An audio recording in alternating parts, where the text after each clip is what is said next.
Welcome back to NHS News. Happy Tuesday, Millers. Shout out that 3-day weekend. Agreed. Let's get into news, but first, page 1. A Russian drone struck the former nuclear power plant in Chernobyl early Friday morning.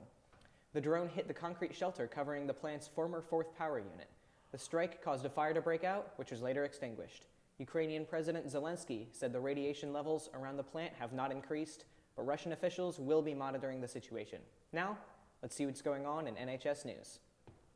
Attention seniors, if you want to speak at graduation, please check your school email for information to apply. Students are expected to prepare a 3 to 4 minute speech and enter their submissions by February 28th to be considered.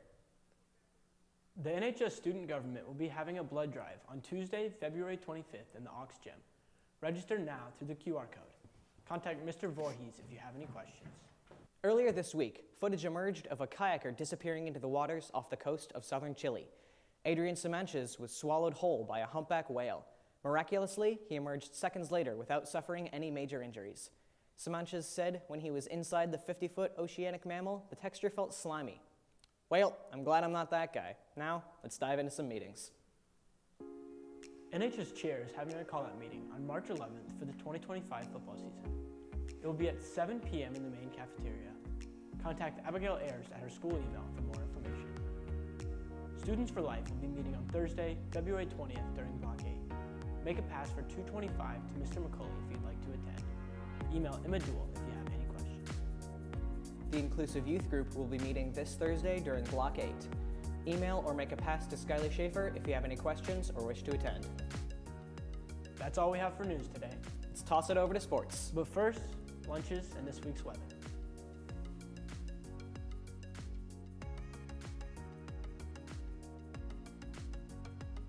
Good afternoon, Millers, and welcome back to our Monday weather segment. All of this week will be partly cloudy with some sun coming through, but don't forget your coats because the temperatures will range from low teens to mid-30s. That's all we have for the weather this week, Millers.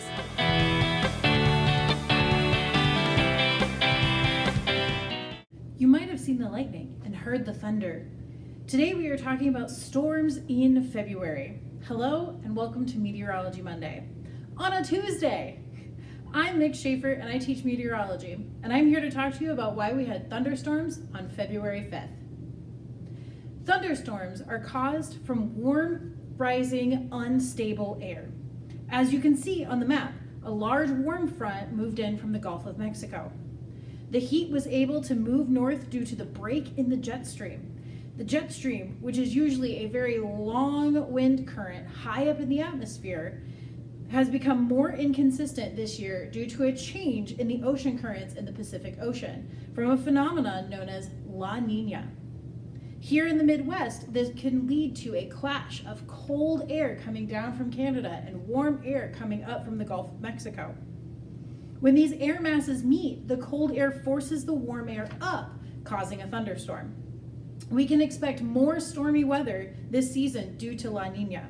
So make sure to tune in next time to see what crazy weather is in store.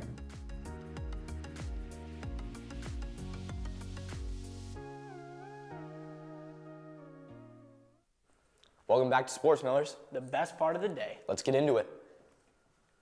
The girls' gymnastics team placed 7th at the Lafayette Jefferson Invitational February 8th. Shout out to Valerie Biddles for scoring 32 points, Emerson Leckrone for scoring 31, and McKenna Watson for scoring 29. Catch them next tomorrow against Fishers, Franklin Central, and Westfield. Now, let's go over to pro sports. Thursday night, USC took down number 1 UCLA 71-60. The Trojans were led by sophomore Juju Watkins as she had 38 points, 11 rebounds, 5 assists, and 8 blocks.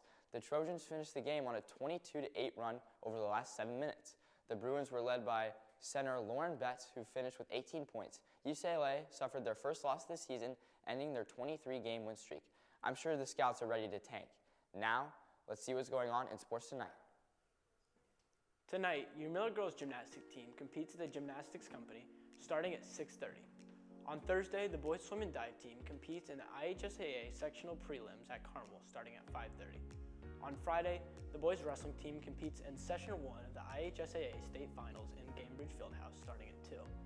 Finally, your boys varsity basketball team has a game on Friday at Avon High School starting at 7:30. Show out to support your Millers. That's all for today. Thanks for watching, Millers. Happy Tuesday. Peace.